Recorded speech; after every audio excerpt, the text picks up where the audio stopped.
하나님께서 우리 모두에게 주신 말씀은 에베소서 2장 11절에서 18절의 말씀까지입니다. 말씀을 읽어보시면 반복해서 나오는 단어가 있습니다. 자, 이 평안, 평화, 환호, 이런 단어는 참 우리 모두가 좋아하는 단어인데 어떻게 해서 이런 평화와 평안이 이루어졌나, 어떻게 해서 이런 일이 이루어졌나, 그걸 생각하면서 같이 말씀을 공부하도록 하겠습니다. 저와 함께 한 절씩 번갈아 공부하겠습니다. 11절 말씀 먼저 공부합니다. 그러므로 생각하라. 너희는 그때 육체로는 이방인이요 손으로는 육체에 행한 할례를 받은 무리라. 칭하는 자들로부터 할례를 받지 않은 무리라. 칭함을 받은 자들이라.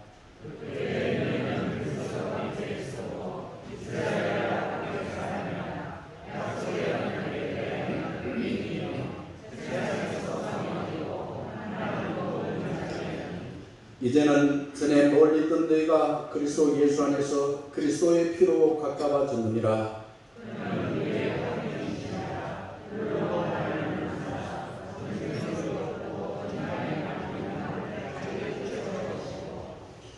법조문으로 된 계명의 율법을 폐하셨으니 이는 이 둘로 자기 안에서 한 세 사람을 지어 화평하게 하시고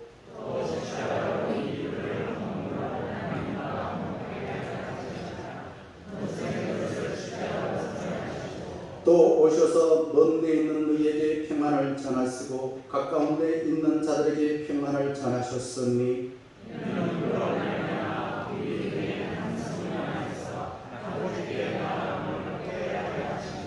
아멘. 참 좋은 내용이지, 그죠? 네, 참 좋은 내용입니다. 주는 평안하신 남을 모두 오셨네. 예수님이 우리에게 평안을 주셨다. 참 좋습니다. 그런데 그 방법은 참 힘이 듭니다. 그래서 값비싼 희생이라고 말합니다. 값비싼 희생. 그리스도의 피로서 막힌 담을 헹구시고 모든 차별을 넘어서서 모두가 한 가족이 되는 평화를 주셨다라는 것입니다. 오늘 이 말씀을 잘 받아들이시고 은혜받아서 살게 될 때에 가정이 평화롭게 되고 세상이 평화롭게 될 수가 있으리라고 생각되었습니다. 설교 제목은 이렇습니다. 우리가 하는 이런 일이다. 무엇을 삼는다고요? 네, 우리 예수님 하신 일은 무슨 일입니까? 벽을 헐으십니다. 이거를 인생을 살면서 할수록 우리가 느껴지죠. 그래서 십자가를 의지해야 되구나, 십자가를 의지해야 되구나. 그래서 벽을 쌓지도 말아야 되지만 이미 쌓은 벽을 허물어야 되고, 또한 이런 벽을 허물 수 있는 평화를 주신 주님께 감사해야 되겠구나. 이런 마음이 절로 생기리라고 생각되어집니다. 작년에 이슬람 근본주의자들이 아프가니스탄을 점령했습니다. 그때 우리나라 어르신들 아프간에 가서 봉사를 했죠. 우리나라 어르신들을 도왔던 아프간 사람들이 그곳에 살 수가 없었습니다. 그래서 우리 대한민국으로 탈출을 했습니다. 그때 어떤 일이 벌어진지 아시지요? 한쪽에는 반대를 했습니다. 왜? 낫습니다. 나하고 다르다. 너는 우리 땅이면 안 된다. 라고 반대를 했습니다. 다른 한편에서는 어서 오세요. 라고 현수막을 내걸고 아이들이 학교 가는 데 힘이 되니까 아이들을 손붙들고 학교까지 안내하는 역할을 해주었다라는 겁니다. 중국의 베이징대학은 좋은 학교입니다. 코로나 제로 정책 취하면서 교직원들에게는 비교적 자유를 주었고 학생들, 기숙사 안에 학생들에게는 자유를 주지 않았습니다. 그리고 그 사이에 벽을 높이 쌓고 학생들에게는 이 안에서만 생활하라 라고 말했습니다. 학생들이 시위를 합니다. 우리도 똑같이 등록금 내고 학교 다니는데 왜 직원들한테만 주는 자유를 우리한테는 안 줍니까? 라고 데모를 했다라는 겁니다. 우리는 나의 의지와 관계없이 남자로 여자로 태어납니다. 저는 남자로 태어나고 싶어서 남자로 태어난 게 아닙니다. 저는 이런 얼굴, 피부 색깔을 가지고 태어나고 싶어 태어난 게 아니었습니다. 저는 우리 대한민국의 이념들, 특히 반공 이데올로기, 여기에 우리는 교육을 받고 싶어서 받은 게 아니었습니다. 우리가 살고 잘 살고 못 살고도 저는 부잣집에 태어나고 싶었겠죠. 만약에 제가 기회였다면. 그런데 그러지를 못했습니다. 다양한 외모를 가졌습니다. 저는 비교적 이렇습니다. 좀 이렇게 처음 보면 좀 이렇게 무서워할 정도의 덩치가 크고 눈이 찢어졌고 얼굴이 좀 각지고 이런 외모를 제가 태어나면서 하나님 저한테 이런 외모를 주세요 라고 기도하면서 태어난 것이 아니었습니다. 제가 하나님께 기도하고서 태어났다면 지금과 다른 모습으로 태어날 수도 있었을 것 같아요. 그런데 저는 다행스럽게 뱃속에 있으면서 하나님 저는 남자로 태어나게 해주세요. 저는 경상도 태어나게 해주세요. 저는 우리 부모님 밑에 태어나게 해주세요. 저는 통합교단에 다니는 그런 교회에 출석하게 해주시고 저를 통합교단의 목사로 저를 세워주세요. 기도를 했을까요? 안 했을까요? 한 번도 안 했습니다. 이미 성공한 사람들은 이 세상이 만들어놓은 가치관에 의하여서 그 성공한 사람 가지지 못하는 사람들을 실패한 자라고 낙인을 찍습니다. 그래서 저는 오늘 성경 말씀에서도 이야기했습니다만은 내가 운명적으로 태어나고 제가 남자로 태어나고 대한민국 태어나고 경상 태어나고 이걸 수동적으로 받아들여라. 그러나 능동적으로 그것을 대응해라. 적극적으로 그것을 살려내라. 내가 원하지 않는 대한민국에 태어났기 때문에 난 대충 살아야지. 난 남자로 태어나니, 난 경사 태어나니 그런 생각 하면 할수록 인생을 잘못 산다 라고 말씀을 드렸습니다. 하나님께서 주신 것인데 왜 우리는 교만하여 판단합니까? 더럽다, 미개하다, 나쁘다 판단하여서 혐오하고 차별할까요? 우리는 가전명분으로 벽을 쌓는 데 열심입니다. 하지만 하나님은 우리가 쌓아놓은 벽을 망치가 아니라 무엇으로 허무실까요? 십자가로 허무셨다. 사랑으로 허무셨다. 이것이 예수님이 하신 특별한 일이고 탁월한 일이었습니다. 인간은 동물의 본성이 있기 때문에 나와 다른 것을 싫어하고 끼리끼리만 모여서 살려고 하는 것이 인간입니다. 왜 그럴까? 저도 그래요. 그 인간이 동물적인 본성이 있어야 되겠습니다. 쇠교화를 맞이하여서 수장님들이 동양인을 향해서 말을 하면서 너는 눈 찢어졌어. 아니면은 손을 가지고 뭐 찢어진 표시를 하고 이러면은 그 사람 처벌을 받게 됩니다. 왜? 차별을 했기 때문에 그렇습니다. 외모를 두고. 옛날의 왕과 귀족들은 끼리끼리 결혼하여서 똑똑한 아이를 낳았을까요? 못 낳았을까요? 끼리끼리 결혼하면은 기형아를 낳을 확률이 많대요. 그래서 법적으로도 몇 촌 이내 결혼 못하게 하지요. 대구는 좀 보수적입니다. 유교 문화, 불교 문화가 일찍이 용성했기 때문에. 그래서 끼리끼리 대구 경북 사람들끼리만 있는 걸 좋아합니다. 그러다 보니 우리는 일부러 그렇게 하지 않았는데 다른 지역의 사람들이 들어와서 살기가 쉽지 않대요. 그래서 대구시의 슬로건이 뭐였다고요? 컬러풀 대구. 무슨 뜻입니까? 무지개가 몇 가지 색깔이 있습니까? 무지개처럼 다양성을 지정해라. 그래야 대구가 미래가 있다. 대구시에서 내건 슬로건인 것입니다. 나와 낯선 것을 받아들여라. 그걸 가장 잘하시는 분이 예수님이세요. 나와 다른 것을 받아들이지 아니하면 발전이 없고 고립되어서 죽어갑니다. 우리의 몸의 병 중에서도 가장 나쁜 병은 그렇습니다. 자기가 이미 죽어 있으니까 살아있는 걸 자꾸 죽여나가요. 이게 참 골치 아픈 거예요. 내가 경험한 것만 옳게 여겨서 다른 사람의 생각을 받아들이지 아니하면은 돌처럼 굳어져가지고 그 사람이 다가오면은 저 사람 골치 아픈 사람이야. 골치 아픈 사람이야. 애들 말로 꼰대야 꼰대야. 다가오지 마 다가오지 마. 그렇게 말합니다. 이유가 뭡니까?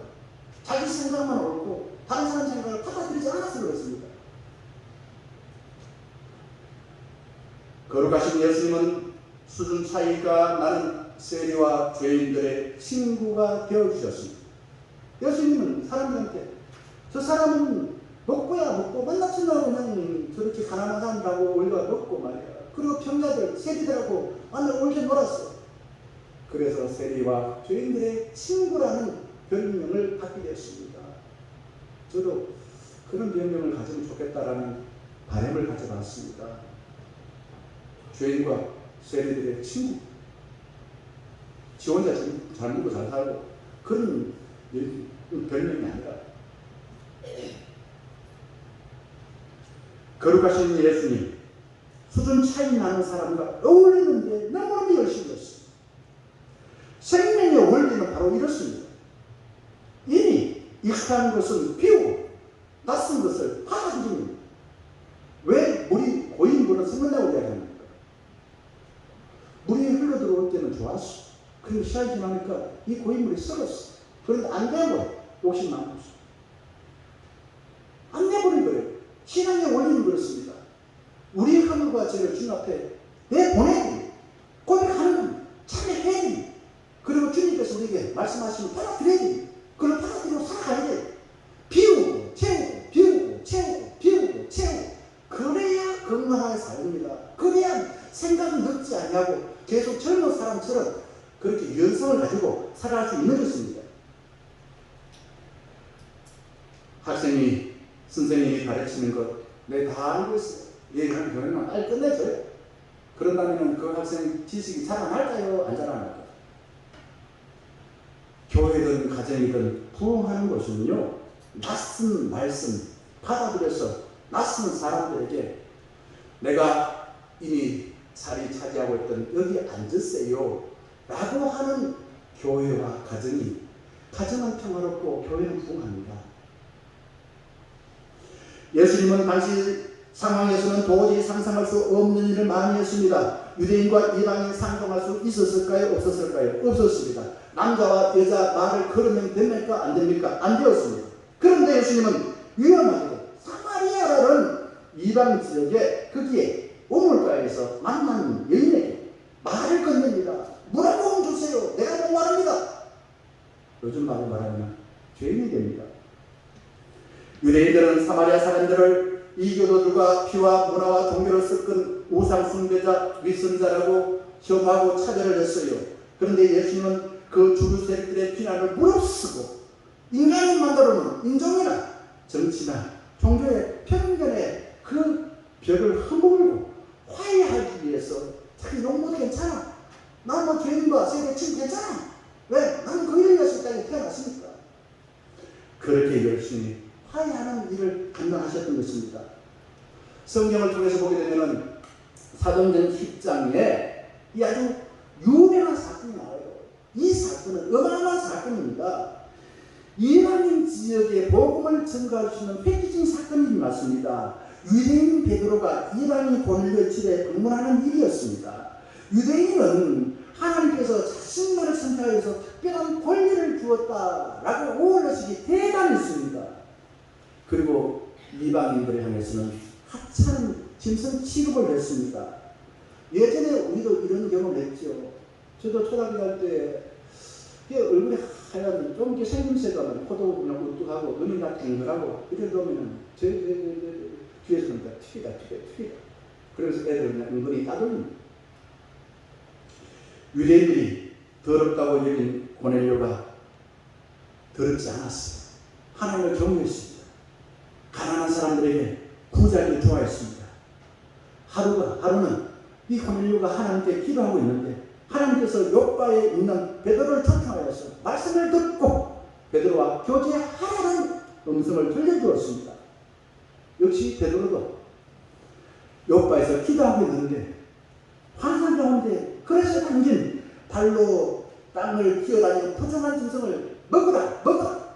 하나님 계속 말했습니다. 베드로는 난 못 먹어요. 더러운 건 안 먹어요. 그렇게 거부를 했습니다. 그리고서는 10장 28절에 보게 되면 이렇게 나와 있어요. 유대인으로서 이방인과 교제하며 가까이 하는 것이 위법인 줄을 너희도 알거니와. 이게 이제 당시 편견이었습니다. 유대인 내가 이방인 보내려 어울릴 수 없다 이거죠. 어울리면 나도 죄인 취급당한다 이거죠. 하지만 누가요? 하나님께서 내게 지시하사 아무도 속되다 하거나 깨끗하지 않다 하지 말라. 누가 말했습니까? 사람들이 말한 게 아니에요. 사람들이 만들어놓은 차별의식이 아닙니다. 하나님께서 깨끗하다는데 네가 왜 그렇다고 하나? 그래서 사람들의 차별의식을 뛰어넘고 사람들이 나를 바라보고서 이상하게 바라보는 그 시선을 뛰어넘어 29절 이렇게 말합니다. 29절 부름을 사용하지 아니하고 왔노라. 누구가 불렀습니까? 하나님이 부른 것을 고넬료의 종을 통해서 들었습니다. 그래서 나는 사람들이 배관시하는 그런 생각을 물리치고 하나님께서 순종하여 여기 왔습니다 라고 말했습니다. 여러분, 베드로가 누구 말을 듣고 이 자리에 왔습니까? 하나님의 음성에 순종했던 것입니다. 그리고는 그 집안에 모인 사람들에게 이렇게 설교합니다. 34절과 35절 말씀 봅시다. 베드로가 입을 열어서 말합니다. 내가 참으로 하나님은 어떤 분이라고요? 사람의 무엇을 보지 아니하시고, 중요한 이야기입니다. 외모가 뭡니까? 스펙을 보지 않고 피부 색깔을 보지 않고 남자 여자 외모를 보지 아니하시고 각 나라 중 하나님을 경외하며 의를 행하는 사람은 다 어떻게 된다고요? 받으시는 줄 깨달았다. 설교이자 베드로는 그게 온 목적이 여기 있는 거예요.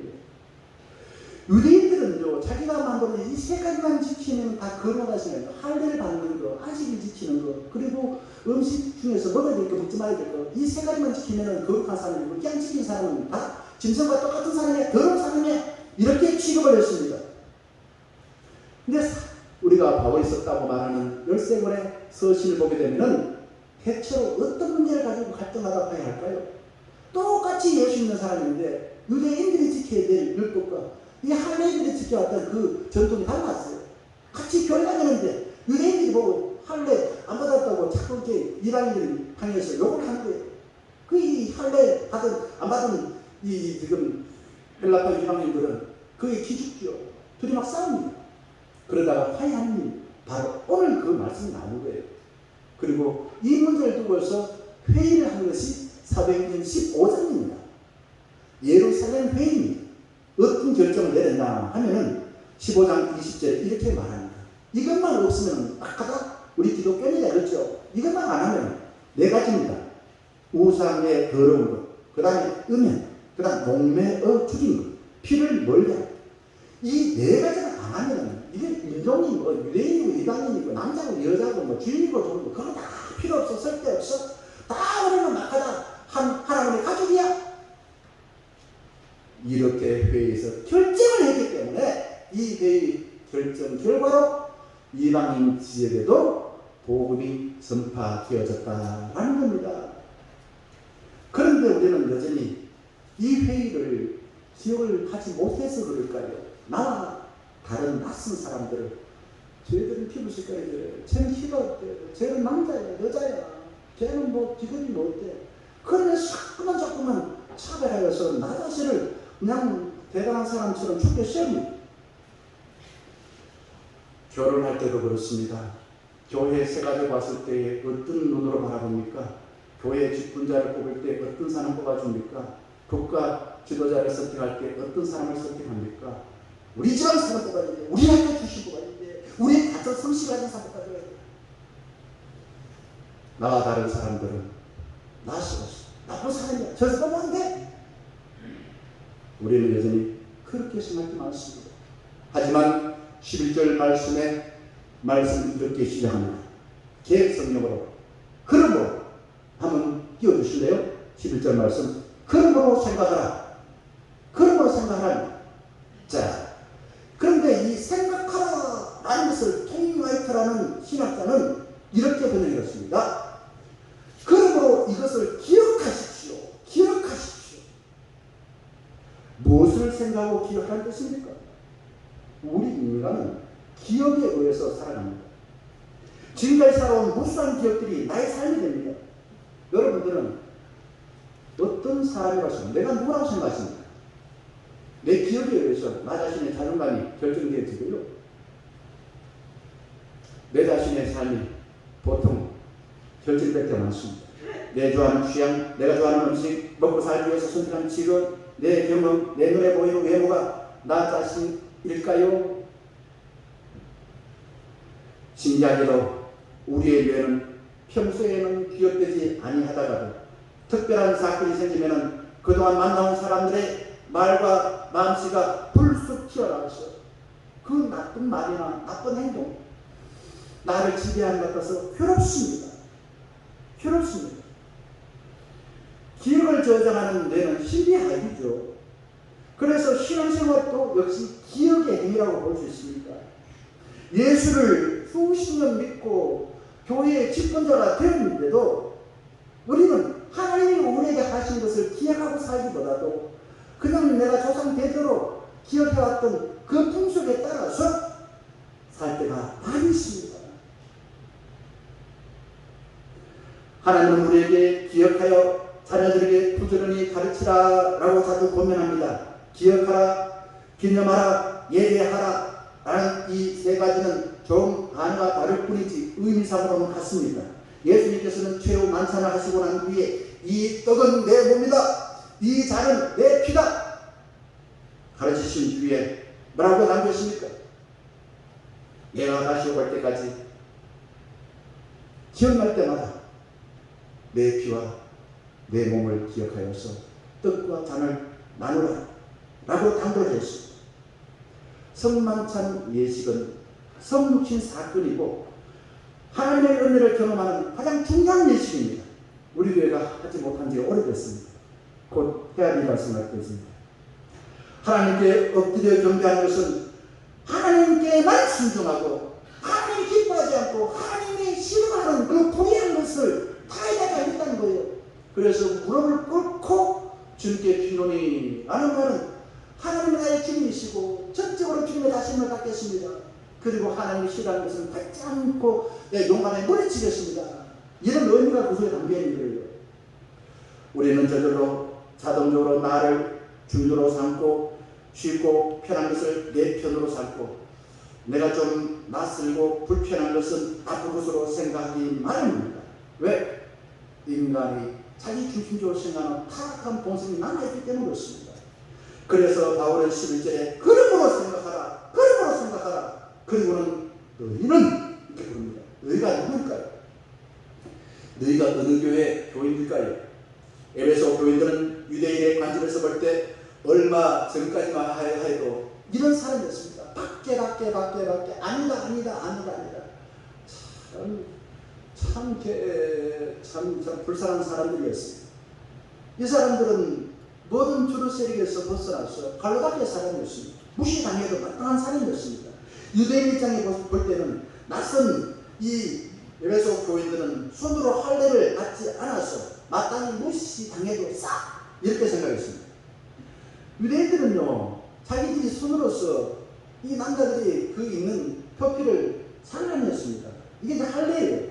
이거 받았다고 해서 우월의식을 가져가지고 그러지 않는 사람을 우습게 여겼습니다. 한 유학생이 저 지금 이스라엘 사람들이 살고 있는 그 지역에 아침에 일어나서 마을 구경하러 갔습니다. 그런데 거기에 있는 유대인 어린아이들이 우리나라 유학생을 보고 손가락질 합니다. 개 도구 사람 보고 도구 왜 할례 안 받아요? 내가 이미 받아들인 익숙한 것만 진리이고 나와 다른 하나님의 말씀은 나쁜 것일까요? 나쁘다 생각하면 우리 믿음이 자랑하지 않습니다. 하나님의 말씀은 이해하기 어려운 것보다도 받아들여서 살기 어렵습니다. 진리의 말씀은 내가 세상에서 살면서 경험한 것과 너무나 달라서 받아들이기 어려워요. 내 기분, 내 생각, 내 분석은 익숙하고 성령님께서는 우리를 하나님과 하나 되게 하기 위해서 끊임없이 가르쳐 주시고 감동시켜 줍니다. 그리고 그 말씀을 받아들여 살라고 우리에게 용기를 불어넣어 주십니다. 우리는 무엇을 기억하면 좋겠습니까? 무엇을 기억해야만이 이렇게 서로 낭남처럼 지냈던 사람이 화목하게 지낼 수 있겠습니까? 오늘 본문 말씀 보게 되면 그 비결은 다름 아니라 그리스도의 피라고 말하고 있습니다. 그리스도의 피는 인간이 만들어놓은 모든 차별 의식을 허물어버리고 점점점 가까워진다. 원수됐던 사람들은 화목해 되어지고 서로 말이야 못 본 척 같은 사람, 무시했던 사람들이 서로 누구보다 친한 사람이 됐다 그랬죠. 12절 말씀 한번 봅시다. 그때에 이렇게 말합니다. 그때는 언제일까? 에베소 교인들이 모든 기득권자들에게 너는 할례 받지 않았어. 너는 관로받게 사람이야? 사람이 아니라 짐승이야? 개야? 라고 취급당했던 때입니다. 그들은 그리스도 밖에 있었습니다. 이스라엘 나라 밖에 사람이었습니다. 밖이라는 말이 두 번 나옵니다. 어떤 모임에 가보세요. 너는 우리 걸러받기야. 그렇게 말하면 기분이 좋습니까? 나쁩니까? 개 모임에 갔습니다. 그러니까 너는 걸러받기야. 교회 왔습니다. 중년교회 왔습니다. 너는 걸러받기야. 근데 얼굴 보고도 그냥 가만히 있고 인사도 안 하면 웃지도 않습니다. 걸러받기라는 느낌인데 기분이 좋습니까? 나쁩니까? 에베소 교인들은 하나님 없이 버림받은 고아처럼 살았어. 두려워서 세상에서 제일 많은 신을 섬겼습니다. 에베소 도시는요, 지금 일본이 신이 많은데 많은 신을 섬긴 이유는 진짜 신을 찾지 못하고 섬기지 않았어요. 마음에 두려움이 너무 많기 때문에 눈에 보이는 걸 다 신으로 생각하고 섬겼습니다. 소망이 없으면 두려워져서 중요하게 여기는 것이 많아져 손에 잡히는 대로 섬깁니다. 분별히 삽니다. 수고합니다. 그런데 아무런 만족이 없어요. 세상에서 가장 서러운 것은 다름 아니라 가족들이 오순도순 둘러앉아있는데 혼자 쫓겨나서 밖에 있을 때입니다. 이런 경험 해보지 않았습니까? 말 안 들어가지고 밥 먹는 데만 쫓겨나가지고 혼자 있는데 지금 가족들은 이렇게 있는 밥 먹는 거 보니까 한 사람이 둘러앉아가지고 맛있게 밥을 먹고 있어요. 진짜 서럽지요? 상처가 됩니다. 교회에 처음 나와보세요. 교인들이 처음 나온 날을 동물원의 원숭이처럼 바라보면 좋을까요? 싫을까요? 싫습니다.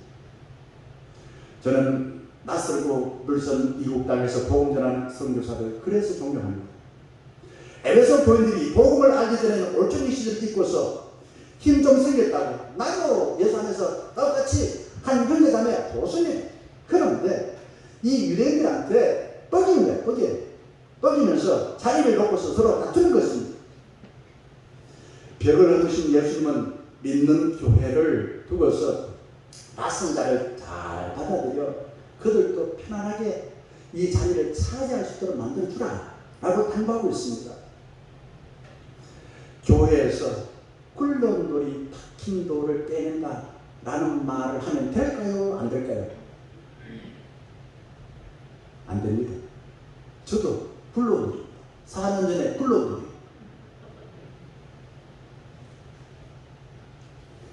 낯선 어린아이가 태어났는데 부모가 할아버지 할머니가 너 왜 태어났어? 왜 태어났어? 다시 들어가? 그렇게 말하는 사람 아무도 없습니다. 온 식구가 크게 기뻐하며 수고하면서 어린아이가 그냥 우리 식구가 될 수 있도록 적극적으로 그냥 헌신해요. 세상은 늘 벽을 높게 샀습니다. 하나님은 인간이 만들어 놓은 벽을 허무십니다. 그래서 13절 말씀 보면 이렇게 말합니다. 이제는 전에 멀리 있던 너희가 그리스도 예수 안에서 그리스도의 피로 가까워집니다.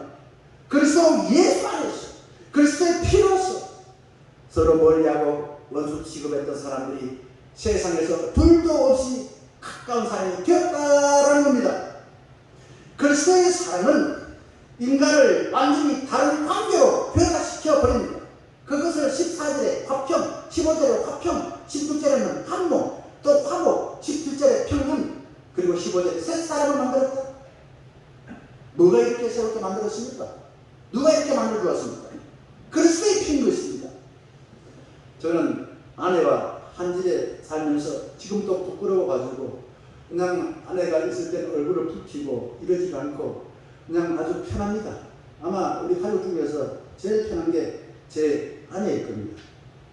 그런데 저 아내하고 저하고는 비슷한 게 많을까요? 틀린 게 많을까요? 다른 게 너무 많아요. 다른 게 많은데도 왜 그렇게 세상에 가장 가까운 사람이 됐을까요? 총수가요? 영촌입니다. 영은 없다는 거예요. 영촌입니다. 그런데도 세상에서 가장 가까운 사람이 되어버렸어요. 저는 우리 교회, 충년교회 우리 가족들이 저의 혈연인 형제들과 부모들보다 더 자주 봅니다. 일주일에 한 번 봅니다. 어떤 사람은 매일 봅니다. 저 가족들보다 더 가까이 지내요. 하나님은 자기를 내어주는 십자가의 피로 서로 미워하고 차별하고 혐오하고 전쟁하던 사람을 한 형제 자매로 하나님 옆자리에 떡하니 앉혀두었다는 겁니다. 이게 오늘 공부한 말씀의 은혜인 겁니다.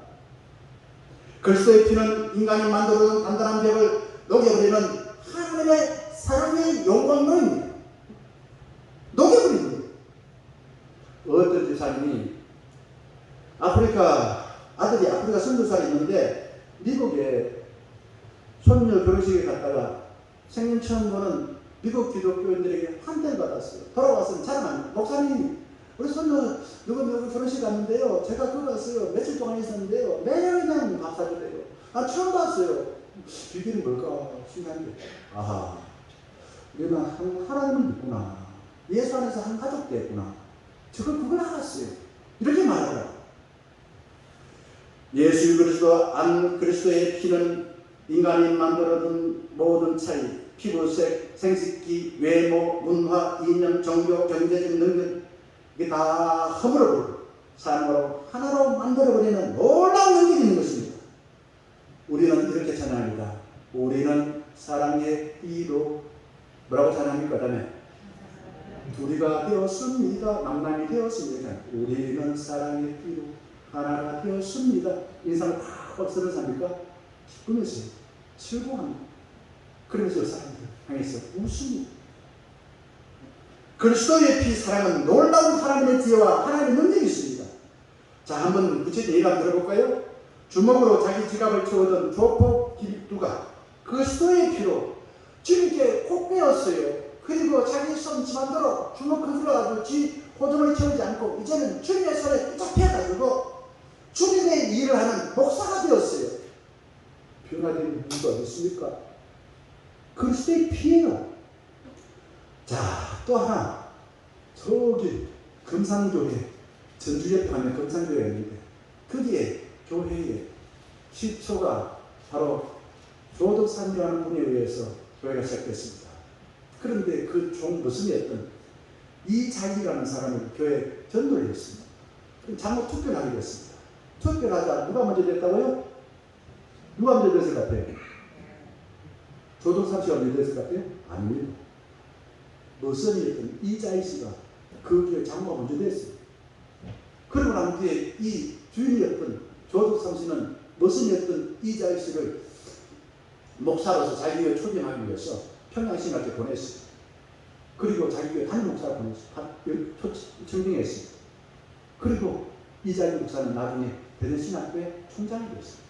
그리고 교단 총장이 되었습니다. 자, 이렇게 할 수 있을 비결이 어디 있을까? 그리스도의 피인 것입니다. 남편한테 쫓겨났던 과부 문중정이라는 전사가 있습니다. 초반때는 쫓겨났어요. 근데 이분은 예수 믿게 됐고 신학을 공부해서 전도사가 됐어요. 그리고는 그 증도, 저 신안에 있는 증도, 그 주변에 교회를 세계를 개척했습니다. 그 교회 출신이 지금 한국 교회의 지도자들이 여러 명이 있습니다. 그리스도의 피는 장애에 대한 편견의 벽을 깨뜨려버리고 인간으로 살 권리를 회복해 줄 뿐 아니라 다른 사람에게도 매력을 주는 아주 통쾌한 사람으로 변화시켜 주더라는 겁니다. 우리 교회는 여자들은 안 돼, 안 되지 않습니까? 여자들도 장로님 되죠.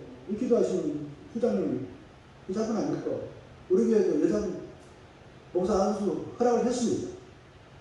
그리스도의 피라는 것은 인간이 만들어놓은 모든 차별 의식을 허물어버리고 점점 가깝게 만듭니다. 점점 가깝게 만들어요. 다른 사람들에게 엄청나게 좋은 영향을 미칩니다.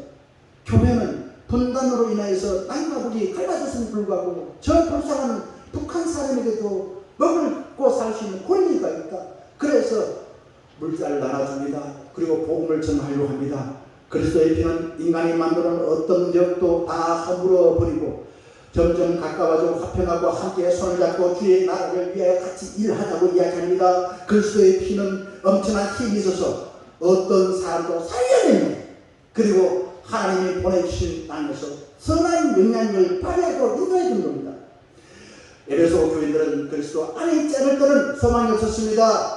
그래서 하나님 없이 아이를 낳게 해달라고, 하나님 없어서 아이를 낳게 해달라고 자신이 만드는 신 앞에 가서 빌었습니다. 이 신이여 나한테 아들 주세요. 이 신이여 나한테 보좌 되게 해주세요. 이 신이여 내 병 고치게 해주세요 라고 빌었습니다.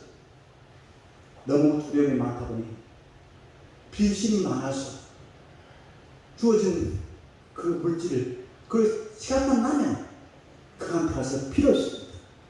두려움을 없앨 신들이 천지빛깔이었습니다. 누구나 내가 가진 능력, 내 지식, 내 경험을 초월하여서 살고 싶어하죠. 내가 갖고 있는 그 능력을 초월하여 살고 싶어서 우리가 이 교회에 나오지 않습니까? 우리는 내가 아는 지식, 내 경험, 내 인생, 내 받은 상처, 내 가지고 있는 재산을 뛰어넘어서서 다른 사람에게도 뭔가 선한 일을 하고 싶어해요. 우리 같은 시찰에 있는 교회입니다.